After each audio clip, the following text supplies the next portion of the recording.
Hey guys, welcome to Morning Joe with me, Jim. And yeah, I had a couple interesting conversations yesterday. Um, One was with a real estate investor, and we were talking about home prices. And I was saying that there's an equilibrium that's being met, but not quite met with all listings between buyer and seller, right? Because it was out of whack for a while. We were going up, we didn't even know how much we were going up in home prices last year. Like literally, no one could keep track of it. It was like waive the appraisal, waive the inspection, 20,000 over asking, 50,000 over asking. That wasn't real. And so now we're finding real again, right? With the current mortgage rates. And some sellers have found real, but this guy was interesting. We were asking what's ahead for home prices. He said he is buying based on comps, but the comps are late 2020 sales prices. Because in his mind, 2021 was there was no equilibrium there. There was nothing to base it on, right? And I thought it was very interesting and probably a good way to do it. And in fact, most people, when he says based on 2020 prices, it's what comps in the neighborhood sold for, plus maybe the 3 or 4% appreciation rate, right? So I thought this was interesting. We've looked at it before, but there's forecasts that these are all the main players, or a lot of the main players. I guess not all of them actually, who are forecasting what our home price is going to do in 2023. And the Mortgage Banker Association says it'll go up 2.8%. I don't even know what this is, HPES. I could probably read the article and find out. National Association of Realtors says it'll go up 1.2%. Fannie Mae says home prices will go down a little bit, 1.5%. And then Ivy Zelman says down 4%. I like Ivy. She's super smart, but she's always bearish on housing. So I would, and that one is skewing this to just up 0.2% on average. So if you take that out, I think that's more realistic probably. But but again, nothing wrong with that.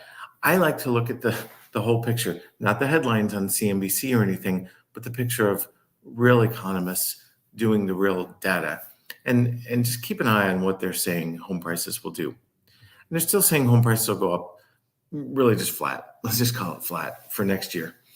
And then they'll start going up again. So what's that mean? Well, what it means is this, and I'll show you this, it's easier to see.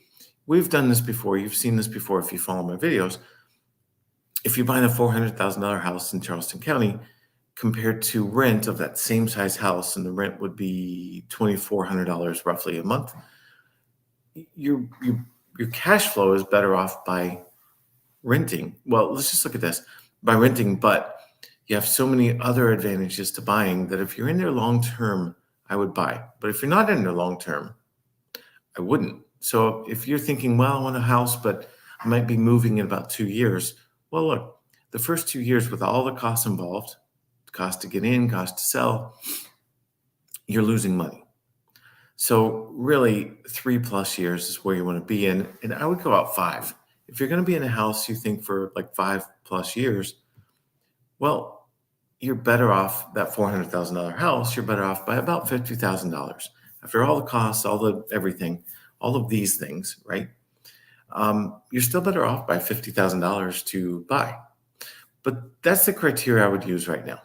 I wouldn't worry about I wouldn't worry about the headlines, and I've seen them just like you have. Of there's a housing crash coming, it's all going to fail. No. The numbers don't indicate that at all, not at all. Especially if mortgage rates go down, and I think they will.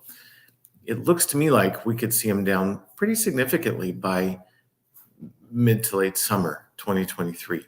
Now that could change, of course. You never know what the war in Ukraine will do. There's factors, obviously. But if all things remain equal now, I think we'll see rates down pretty significantly by then. So what should you do now? Buy or wait? Well, when rates come down, if they come down to 5.5 or 5 or under 5, guess what? Everyone's coming back in the market. And then all these predictions of home prices are going to be flat and everything. No, they're going to go up.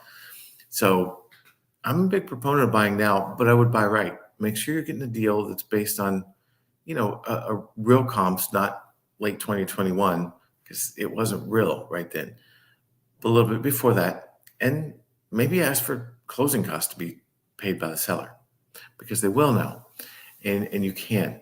And then you get into it with this higher rate, somewhere around 7%, and refinance. Maybe next summer, maybe I'm off. Maybe it'll be a year and a half from now, but sometime in that time frame, rates are coming down. And that's your chance to refinance. And that's when you pay closing costs, right?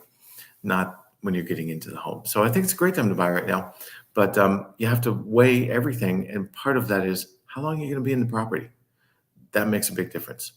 But if I can help you with a pre-approval and running these numbers just like I showed, let's do that. I'll talk to you soon. Have an awesome day.